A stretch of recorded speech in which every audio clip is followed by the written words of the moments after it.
رمضان المبارک کا مہینہ ہر لحاظ سے برکت والا ہے اور بہت سارے مسلمان رمضان کا انتظار کرتے ہیں اللہ کے نام پہ خرچ کرنے کے لیے۔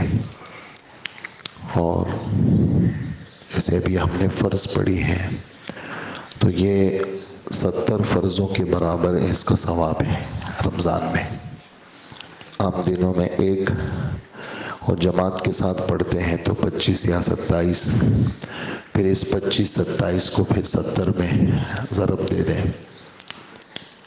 اور جو آدمی رمضان المبارک کے اندر نفل پڑھتا ہے تو وہ فرض کے برابر شمار ہوتا ہے۔ بہت سارے لوگ مغرب کے بعد نماز پڑھتے ہیں، عشاء کے بعد پڑھتے ہیں، وتروں کے بعد پڑھتے ہیں، تہجد میں پڑھتے ہیں، تو یہ فرض کے برابر ہے۔ اور تھوڑا سا اس کا ایک مثال سے زیادہ اچھی بات سمجھ میں آ جائے گی۔ ایک آدمی فرض زکوٰۃ دیتا ہے 1 روپیہ، اور ایک آدمی 1 کروڑ روپے دیتا ہے نفل، تو یہ 1 روپیہ اللہ کے ہاں زیادہ وزنی ہے بنسبت 1 کروڑ روپے کے۔ وجہ اس کی یہ ہے کہ وہ 1 کروڑ اگر یہ نہ دیتا تو گناہگار نہیں تھا، اور اگر یہ 1 روپیہ نہ دیتا تو گناہگار تھا۔ یہ ہے فرض کی مثال۔ بالکل اسی طرح اس کو یوں بھی سمجھیں کہ فرض کو زندہ کرنا، فرض کی دعوت دینا، فرض کے لیے لوگوں کو تیار کرنا، یہ بھی ایسے ہی اہمیت رکھتا ہے بنسبت نفل کے لیے تیار کرنے کے۔ تو یہ تیسرے پارے کی 2 رکوع تھے، جس میں ہمارے رب ایمان والوں کو خطاب کر کے فرماتے ہیں کہ اے ایمان والو، جو پاکیزہ چیزیں، حلال چیزیں تم کماتے ہو ہمارے نام پہ خرچ کرو۔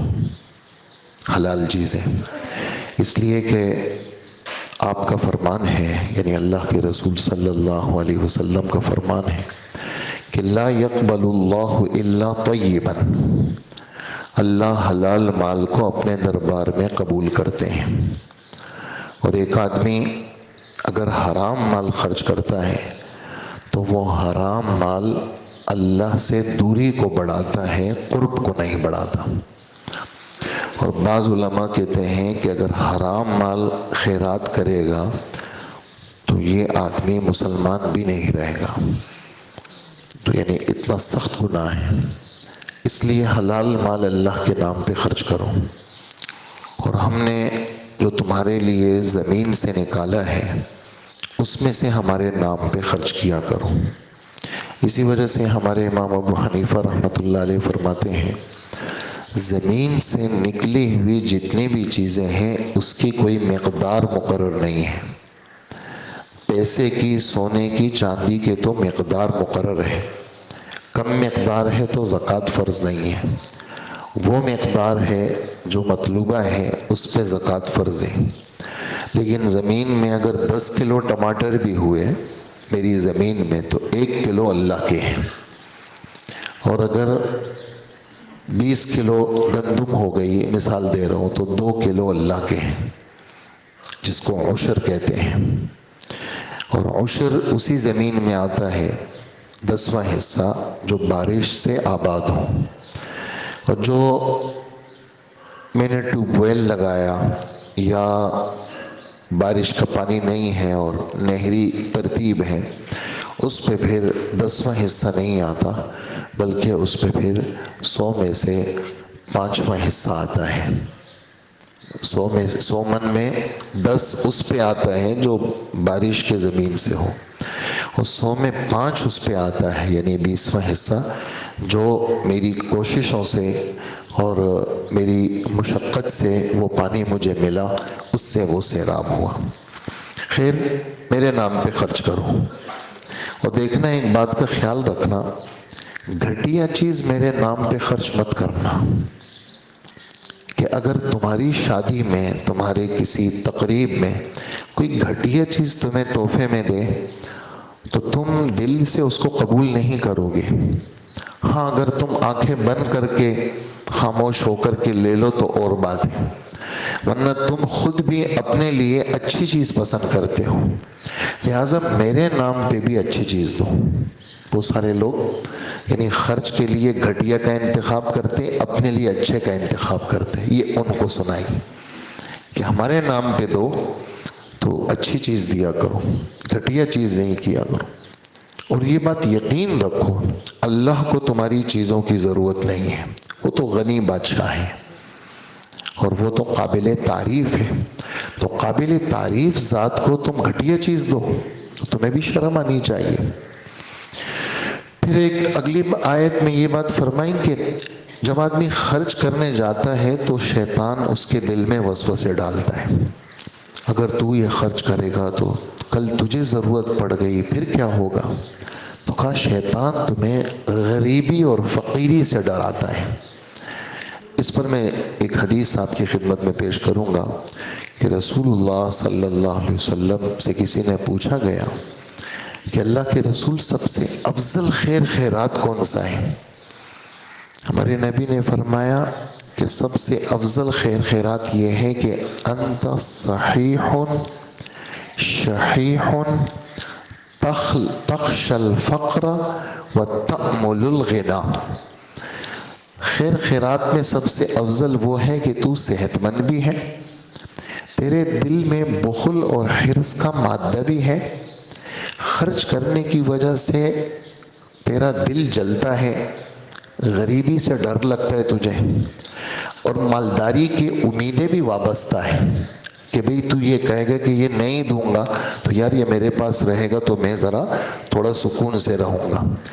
ایسے موقع پر جب بہت زیادہ چھیڑ چھاڑ ہو، طبیعت بھی صحیح ہے، بیمار نہیں ہو، لا علاج بیماری میں نہیں ہو، اور اندر بخل کا مادہ بھی ہے اور فقیری کا ڈر بھی ہے، اور یہ بھی ہے کہ اگر یہ نہیں دوں گا تو ذرا مالدار رہوں گا، ایسے بہت سارے وسوسوں کی صورت میں جب تو دے گا تو یہ سب سے افضل خرچ ہے۔ اور پھر فرمایا ایسے موقع پر دینا کہ تو لا علاج بیمار بن گیا اور تجھے ڈر ہے کہ یہ تو وارث لے لیں گے اور انہوں نے کیا میری زندگی میں یہ میرے کام آئے جو میری موت کے بعد میرے کام آئیں گے، چلو ان کو محروم کر دو، یہ جتنی میری جائیداد ہے بچوں کو تھوڑی پتہ، نہ بیوی کو پتہ ہے، یہ تو میں نے چپ کے خریدی ہوئی ہے، وہ ساری تم نے وارثوں کو محروم کرنے کے لیے تم نے خیرات کر دی۔ تو فرمایا کہ ایسے موقع پر جب تو لا علاج بیماری میں مبتلا ہو گیا اور اب تجھے بچنے کی امید نہیں ہے اور تو وارثوں کو محروم کرنا چاہتا ہے، خیرات دیتا ہے، تو یہ تیری خیرات قبول ہی نہیں ہے، یہ تیری خیرات کیوں؟ تو ایسے موقع پہ کہے گا کہ یہ خدا کا ہو جائے، فرمائیں یہ خدا کا نہیں ہوگا، وقت کان لفلان، یہ تو تمہارے وارث کا ہو گیا، اب تو تیرا ہے بھی نہیں، اس میں غیر کا حق ہو گیا۔ تو ایسے موقع پر خیر خیرات قبول نہیں ہوتی، اس کا وزن اتنا زیادہ نہیں، وزن تو تب زیادہ ہے جب تیرے طبیعت پہ بوجھ پڑے، تب جا کر کے تمہارے اس خیرات کا وزن ہے۔ تو شیطان تمہیں غریبی سے ڈراتا ہے، فقیر بن جانے سے ڈراتا ہے، اور شیطان تمہیں بے حیائی کا حکم دیتا ہے، غلط چیزوں میں مال لگانے میں مزہ آتا ہے۔ ایک کام 1,00,000 روپے میں ہو سکتا ہے تو 10 لگاتا ہے، ایک کام 10 میں ہو سکتا ہے تو کہتے نہیں 50 لگاؤں گا۔ ایسی جگہوں پہ جہاں ریا، نام نمود اور لوگ واہ واہ کہیں، وہاں تجھے خرچ کرنے میں ایک ترغیب دیتا ہے، اور اللہ تجھ سے وعدہ کرتے ہیں کہ میرے نام پہ خرچ کرو تو میں تیرے گناہوں کو بھی معاف کروں گا اور تجھے اپنی طرف سے میں اور بھی دوں گا۔ کیوں؟ اللہ بڑی وسعت والے ہیں اور اللہ بڑے علم والے ہیں، وہ سب چیزوں کو جانتے ہیں، اور علم اور عمل اسی کو ملتا ہے جس کو اللہ دیتے ہیں، علم اور عمل اسی کو ملتا ہے جس کو اللہ دیتے ہیں، اور علم اور عمل جس کو مل گیا وہ بہت بڑی خیر اس کو مل گئی۔ اور یہ والی باتیں تو عقل مند لوگ ہی سمجھ سکتے ہیں، احمق اور بے وقوف کیا جانے، ان کو کیا پتا علم کیا ہے اور عمل کیا ہے۔ جو ہوشیار اور سمجھدار ہیں وہ آسمانی علم لیتے ہیں اور اس پر عمل کی کوشش کرتے ہیں۔ یہ ہوشیاروں کا کام ہے، بے وقوفوں کا کام نہیں ہے۔ وہ تو بس ظاہر کو دیکھیں گے، اس کو لے لیں گے، ان کو انجام کا کیا پتا، ان کو علم اور عمل کا کیا پتا۔ یہ ہمارے رب کا سمجھانے کا انداز ہے۔ یہ سب آیتوں کے ترجمے چل رہے ہیں۔ آگے فرماتے ہیں کہ جو تم خرچ کرتے ہو کچھ بھی، اور جو تم منت مانتے ہو کہ میرا فلاں کام ہو گیا میں اتنے اللہ کے نام پہ دوں گا، فرمائیں جو کچھ بھی ہے ان سب چیزوں کا اللہ کو پتا ہے، اور ظالموں کا کوئی مددگار نہیں ہے۔ ان کو کیا پتا کہ یقین کس کو کہتے ہیں؟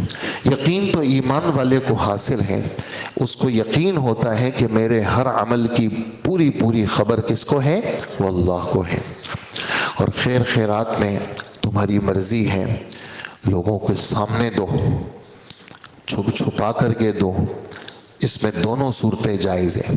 اگر بہت سارے پیسے والے لوگ ہوتے ہیں اور وہ نہیں خرچ کرتے اور تم نے دے دیا ان کے سامنے کسی کو، تو وہ کہیں گے یار یہ تو غریب آدمی ہے، جب یہ دے رہا ہے تو اس سے زیادہ مالدار ہے، تجھے تو زیادہ دینا چاہیے۔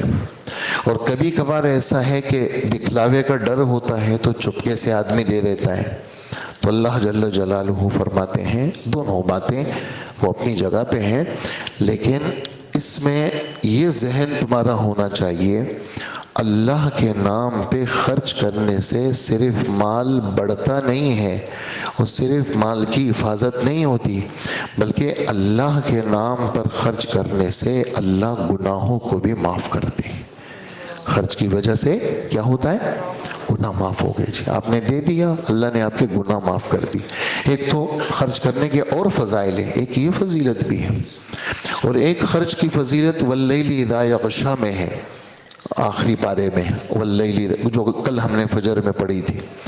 تو اس میں ہمارے رب فرماتے ہیں کہ حضرت ابوبکر رضی اللہ عنہ نے غریب لوگوں کو خریدتے تھے، آزاد کرتے تھے۔ والد صاحب بہت دیر سے مسلمان ہوئے، حضرت ابوبکر رضی اللہ عنہ کے والد صاحب کافی دیر سے مسلمان ہوئے، یعنی بالکل سفید داڑھی ہو گئی تھی، بہت بوڑھے ہو گئے تھے، پھر جا کے مسلمان ہوئے۔ تو وہ تھے تو غیر مسلم، اپنے بیٹے ابوبکر کو کہنے لگے بیٹا تم ایسے لوگوں کو آزاد کرتے ہو جو تمہیں کوئی نفع نہیں دیتے، ایسی بیچارے کمزور غریب قسم کے، تم ایسے لوگوں کو آزاد کرو جو تمہیں نفع دے۔ تو حضرت ابوبکر نے فرمایا ابا جان میں ان سے نفع لینے کے لیے ان کو آزاد نہیں کرتا، میں تو اللہ کو خوش کرنے کے لیے آزاد کرتا ہوں۔ یہ بات اللہ کو اتنی اچھی لگی کہ ہمارے رب نے قرآن میں نازل فرمائی۔ اس لیے مفسرین لکھتے ہیں یہاں پر اتقا، سب سے بڑا پرہیزگار، اس سے ابوبکر مراد ہے۔ وَسَيُجَنَّبُهَا الْأَتْقَى، اس دوزخ سے عنقریب ضرور بالضرور بچایا جائے گا بڑا پرہیزگار۔ اس بڑے پرہیزگار کی تعریف کیا ہے؟ الذی یؤتی مالہ یتزکا، جو اپنے مال کو اللہ کے نام پہ دیتا ہے اندر سے پاکی حاصل کرنے کے لیے، تزکیہ نفس کے لیے۔ تو خرچ کرنے کے دو بڑے فائدے یہاں بیان ہوئے۔ نمبر ایک، خرچ کرنے کی وجہ سے آدمی کو پرہیزگاری ملتی ہے، اور خرچ کرنے کی وجہ سے آدمی گندی چیزوں سے، مال کی محبت، چیزوں کی محبت اس کے دل سے اللہ صاف کرتے ہیں۔ تو یہاں گناہوں کی معافی کا ذکر ہے، اور اللہ پاک تمہارے عملوں سے باخبر ہیں، اس لیے کنجوسی مت کرو۔ پھر آگے صحابہ کرام نے یہ سوچا کہ ہم تو ان کو اس لیے دیتے ہیں تاکہ یہ لوگ ہدایت پر آ جائیں، اگر یہ سڑے ہوئے بے دین قسم کے لوگ ہیں تو ان پر خرچ کرنا کوئی فائدہ نہیں ہے، ہم کسی اور پہ کیوں خرچ نہ کریں۔ تو ہمارے رب فرماتے ہیں کہ کسی کو ہدایت پر لانا تمہارا کام نہیں ہے، تم تو اپنا مال اللہ کے نام پہ دو، چاہے دیندار ہو یا بے دین ہو. ایک آدمی کے گھر میں کھانا نہیں ہے بے نمازی ہے اور بالکل بے دین ہے، تو اور ایک آدمی بیچارہ علاج کا مستحق ہے، دیندار نہیں ہے، تم کہتے ہو نہیں میں تو دیندار پہ خرچ کروں گا اور یہ تو بے دین آدمی ہے، نماز بھی نہیں پڑھتا، میں اس کے گھر میں راشن کیوں دوں؟ تو اللہ پاک فرماتے ہیں کہ ان کا ہدایت پر آنا تمہارے ذمے نہیں ہے، ہدایت تو اللہ کے پاس ہے، جس کو چاہے اللہ ہدایت دے. تم تو اپنے سے یہ مال کی محبت، چیزوں کی محبت ختم کرو. تم جو کچھ بھی اللہ کے نام پہ دو گے اللہ کو پتہ ہے، اور تم جو بھی اللہ کے نام پہ دو گے وہ اللہ کی رضا کے لیے دو گے، اور تم کچھ بھی اللہ کے نام پہ دو گے اللہ اپنے پاس نہیں رکھیں گے، اس کا اجر آخرت میں بھی دیں گے اور دنیا میں بھی اللہ پاک تمہیں اس کا بدل کر کے واپس کر دیں گے. اور پھر فرمایا ایسے لوگوں کا حق ہے اس مال کے اندر جو اللہ کے دین کے زندہ کرنے کے لیے مقید ہیں، جو زمین میں تجارت کے لیے پھر نہیں سکتے، زمین کے اندر وہ جا کے کاروبار نہیں کر سکتے، وہ اللہ کے دین کی خدمت میں لگے ہوئے ہیں، مجاہدین ہیں، طلباء ہیں، ایسے لوگ ہیں جو اللہ کے دین کے خادم ہیں اور دین میں لگے ہوئے ہیں. وہ باہر مارکیٹوں میں تمہیں نظر نہیں آتے اور وہ لوگوں سے مانگتے بھی نہیں ہیں، اور ناواقف آدمی سمجھتا ہے کہ یہ تو بڑے پیسے والے ہیں، لیکن لوگ ان لوگوں سے لپٹ کر کے وہ مانگتے نہیں ہیں.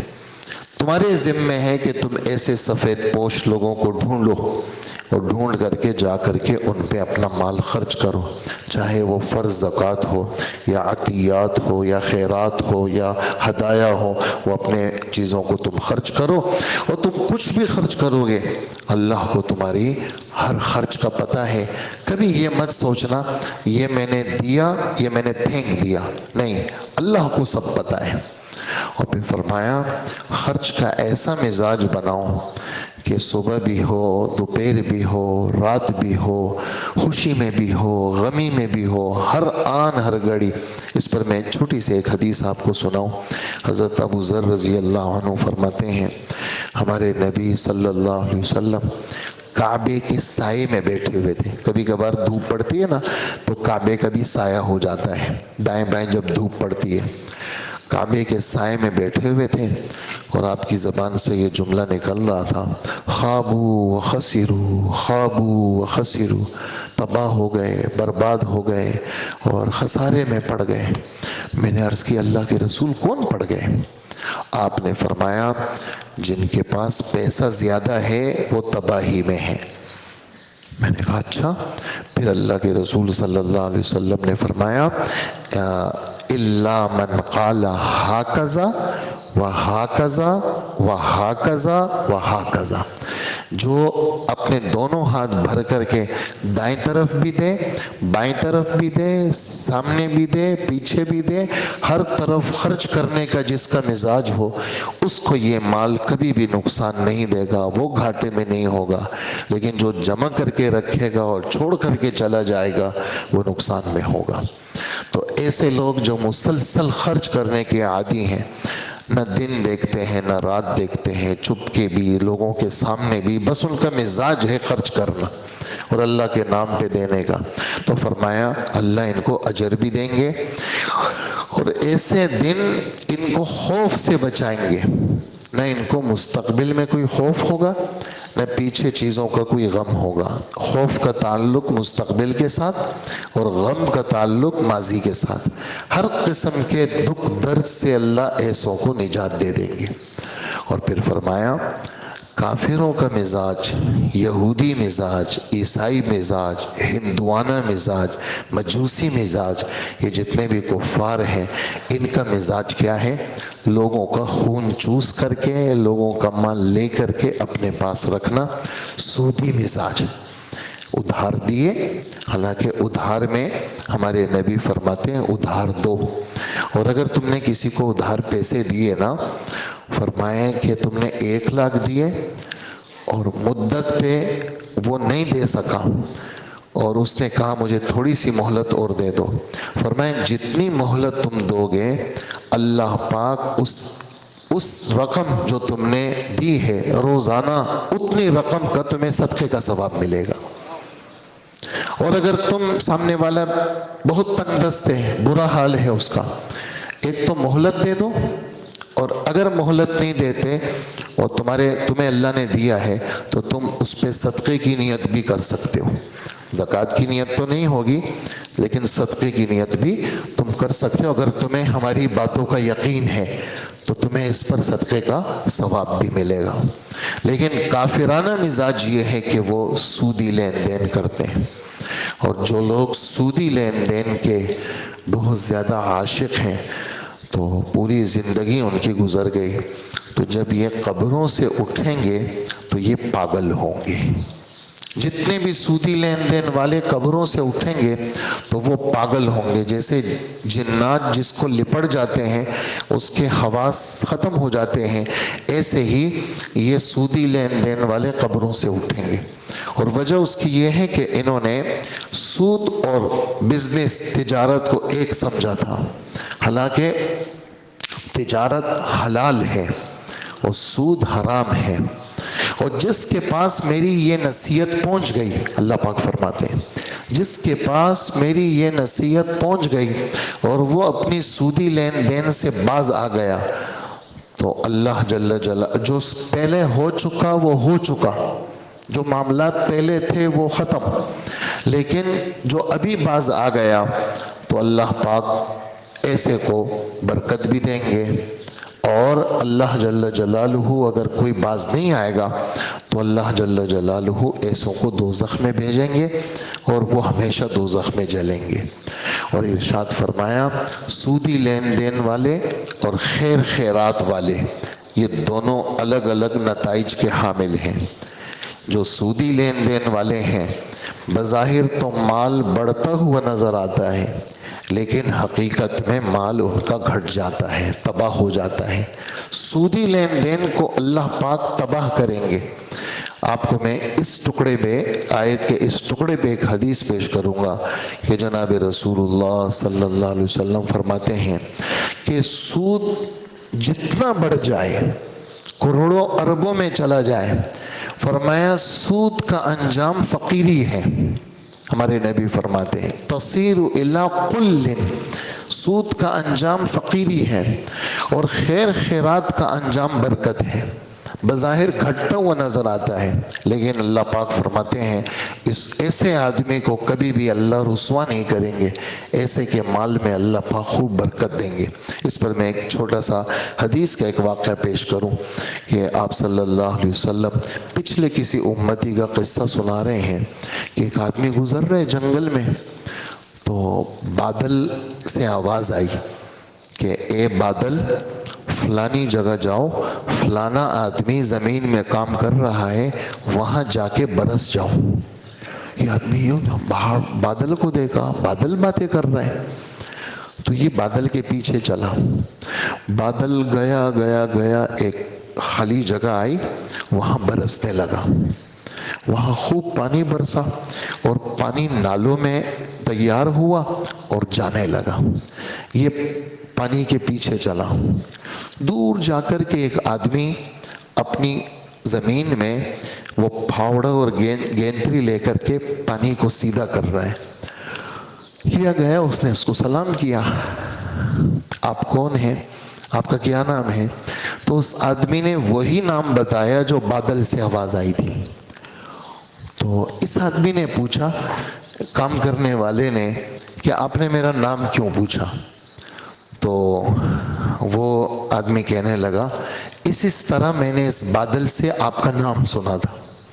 اب آپ مجھے بتائیں گے کہ اتنا غیب سے آپ کی اس کھیت کی اور چیزوں کی حفاظت کا انتظام کیسے ہوا، آپ مجھے بتائیں۔ تو وہ کہنے لگا، وہ آدمی، جب تم نے دیکھ ہی لیا تو میرا یہ جو کھیت ہے اس سے جو پیداوار مجھے ہوتی ہے میں اس کے 3 حصے کرتا ہوں۔ ایک حصہ میں اللہ کے نام پہ دیتا ہوں اور ایک حصہ میں اس باغ پہ لگاتا ہوں اور ایک حصہ میں اپنے گھر دیتا ہوں۔ کبھی بھی میرا ہاتھ اللہ نے تنگ نہیں کیا، ہمیشہ کے لیے میرے لیے برکتیں ہیں۔ ایسے ہی ہم جتنے یہاں بیٹھے ہوئے ہیں، چھوٹے ہیں یا بڑے، بہت سارے ہمارے بچوں کو کام نہیں کرتے، اسکول کالج میں مدرسوں میں پڑھتے ہیں، جیب میں پیسے ملتے ہیں، ابا نے 100 روپے دیے، 500 دیے، 300 دیے۔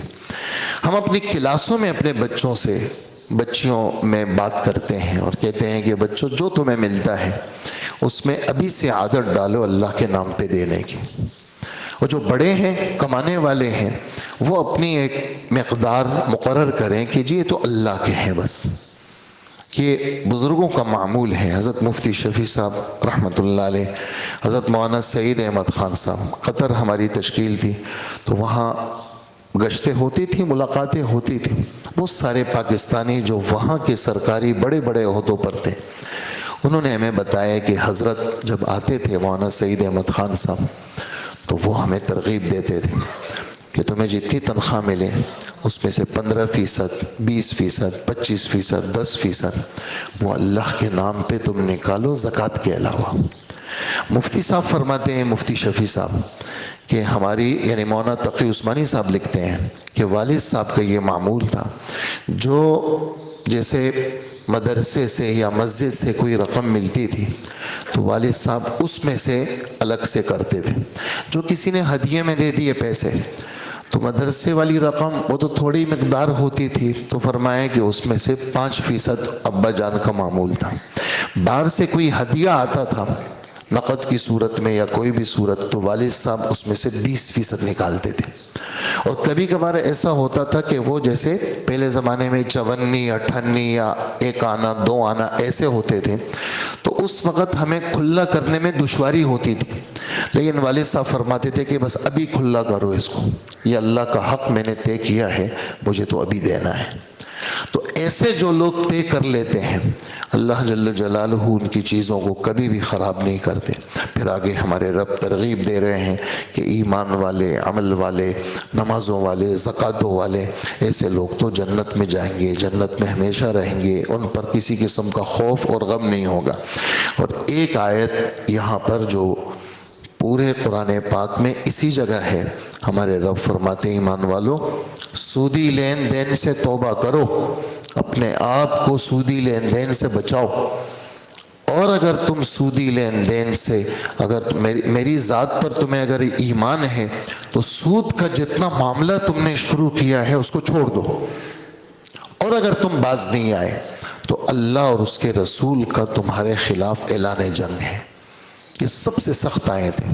اور اسی طرح ایک حدیث قدسی ہے سخت، وہ کیا کہ اللہ کا اعلان جنگ اور اللہ کے رسول کا اعلان جنگ 2 قسم کے لوگوں پر ہے، ایک سودی لین دین والے کے لیے، نمبر 2 ان لوگوں کے لیے ہے جو لوگ اللہ کے دوستوں کو، علماء کو، اولیاء کو، اللہ والوں کو ستاتے ہیں، ان کو تکلیف دیتے ہیں، ان کو یعنی مولانا ابراہیم صاحب نے اپنے اس 3-4 بیانات میں رائے ونڈ کے اندر یعنی یہ بات بڑی فرمائی کہ اللہ کے رسول کو ابو جہل سے بڑی تکلیف تھی، یہاں تک کہ ابو جہل جب مر گیا، مردار ہو گیا، تو اللہ کے رسول نے فرمایا یا اللہ تیرا شکر ہے، یعنی ایسا بدبخت آدمی کہ نبی بھی اس کی موت پہ اللہ کا شکر ادا کرے۔